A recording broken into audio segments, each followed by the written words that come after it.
section on environmental stewardship. I'm Heather Whitney. I'm assistant professor of physics at Wheaton College here in Illinois. So we're glad to see all of you all here.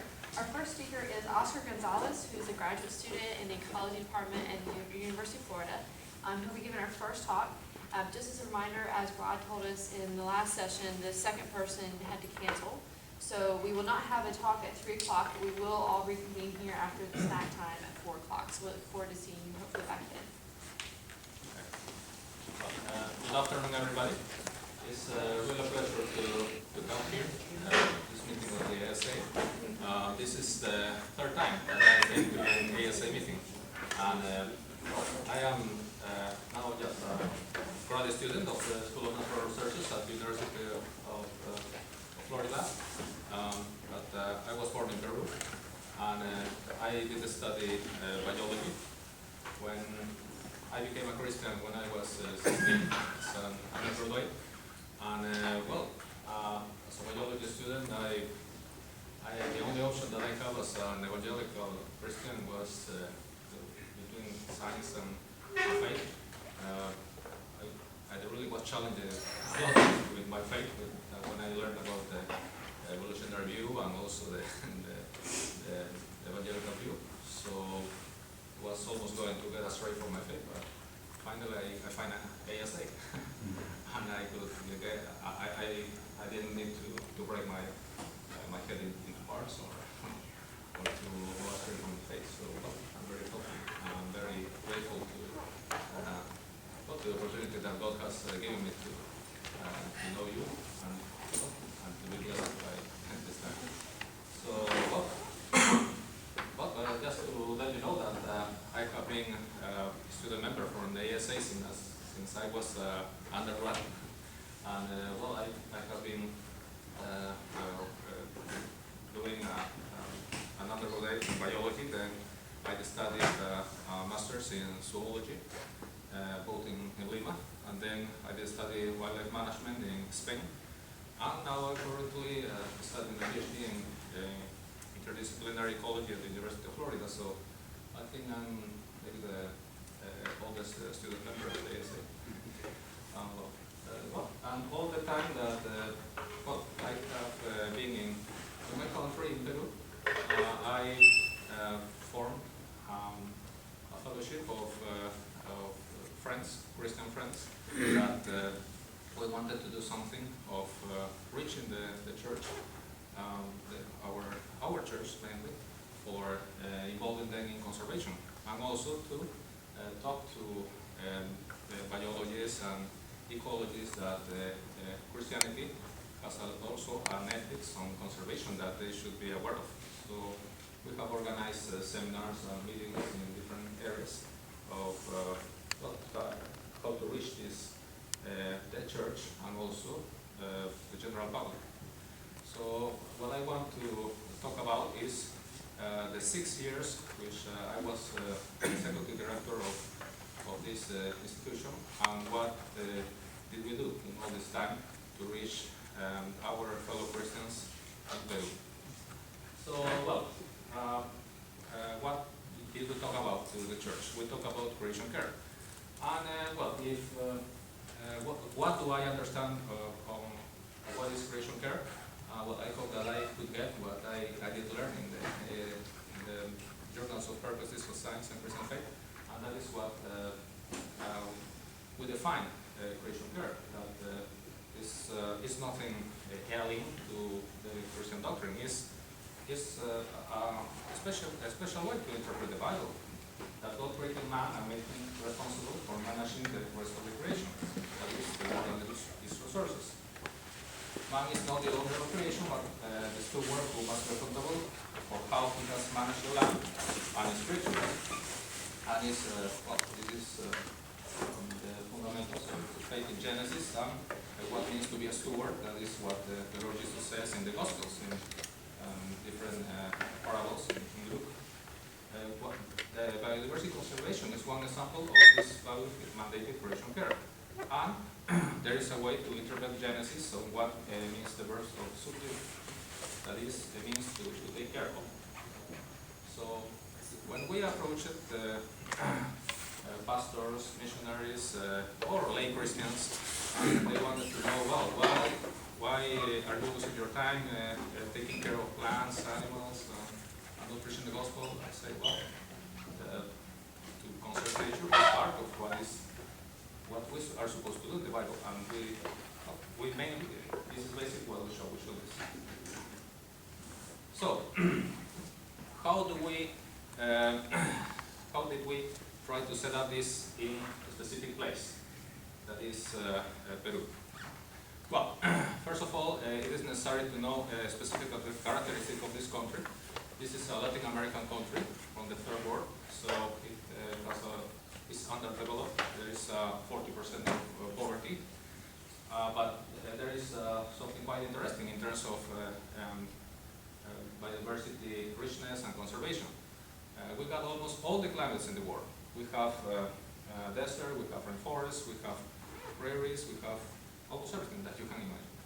And this is the fifth country in fauna richness, the second one in bird richness in the world. I think it's the first one also in flora species richness, and the 13% of all the Amazon forest lay in Peru. And also now it's an excellent place to do research and conservation activities. Now the country is safer than it used to be. Well, and it's necessary also to know the religious background. Catholic religion came with the Spaniards in 1532.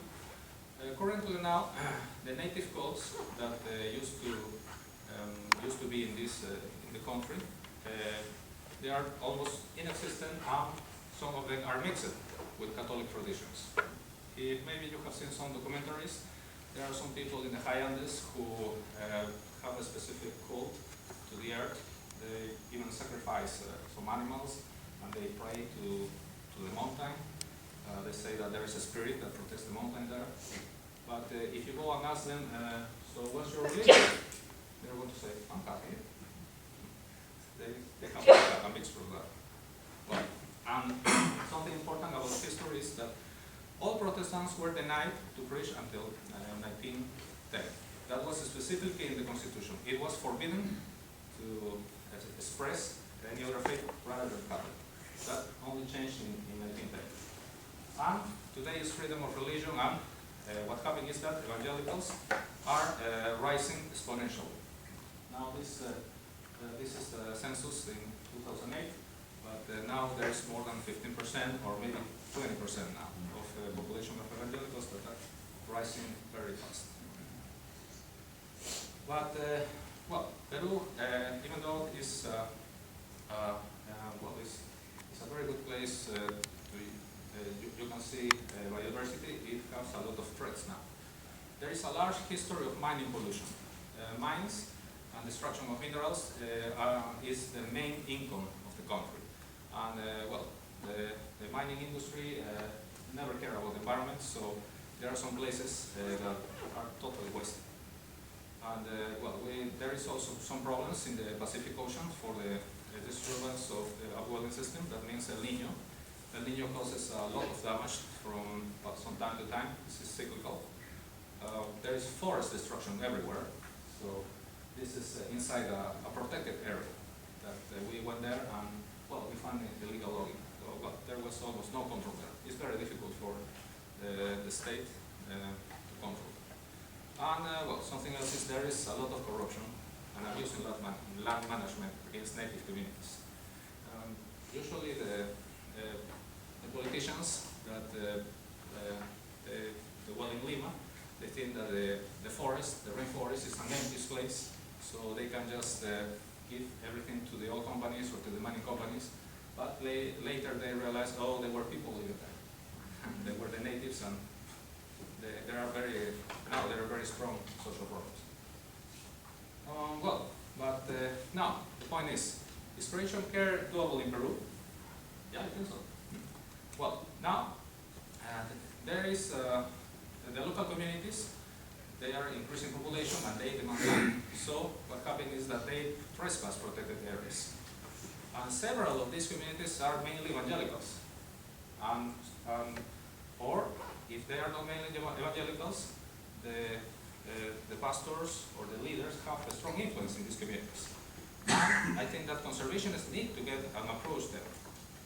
Approach and then get a common ground. Well, this photo is in 1994.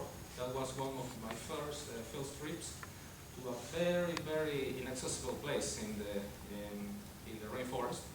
We went into the lands of a native community that were the Ashaninka, and almost 80% of this native community were Pentecostals. And well, they love to hear about the birds. We have a tape recorder, and this is the Book of Birds of Colombia, and I was amazed they recognize all the sounds of the birds. I tested. And I even make a paper on that, about the names of the birds in that language, Ashaninka, more than 170 names of this. Also, these people, well, they invite me to a night of worship, and they want to know why I was there and why I was doing research on birds. But that was very nice to see in places where there is almost no authority, they even hardly speak Spanish, but they were present already. And also, well, they were suffering a bit about pressure of loggers and people that wanted their land. So, how to approach communities like this? If we want to get these people of these churches that are in local areas, native communities, or the peasant communities in the high Andes, what will be the best way to approach? Well, to synthesize our experience, that is the framework that it seems to the best way to reach them. Well, first of all, we need to locate what is the religious group or the denomination that could be a potential partner in conservation. That could be a missionary center or a church that is close to a protected area. Then, let's go and visit them. Visit them and make a contact. Make a first contact, introduce ourselves. If we are going to approach a Pentecostal church and in our team somebody who is Pentecostal, them, or he's a Baptist, Presbyterian, or so. And then, let's look for the leaders and talk about what does the Bible say about conservation. What is the responsible stewardship? What is mission care? Using the Bible. No other literature. It's better first of all the Bible. And then let's go and address the world environmental problems about global warming, pollution, deforestation, with Bible references. For us, the best source for approaching this is this book by Calvin DeWitt, Missionary Keeping. It's a good source of Bible reference of how to link the environmental degradation with Bible verses.